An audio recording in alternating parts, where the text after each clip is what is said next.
In this video, we're going to showcase how to display multiple FAQs in a single page. For the example, we have three FAQs: the collections, the products, and the discounts FAQ.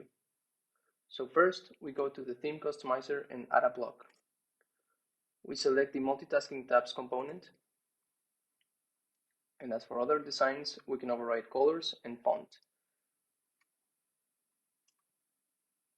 So to use this component, we need the FAQ ID that we want to display. So we're going to copy this FAQ ID and paste it here.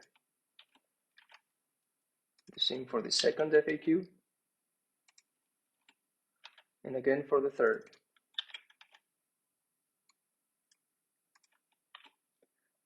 By default, it uses these simple names: first tab, second tab, and third tab, but we can change that.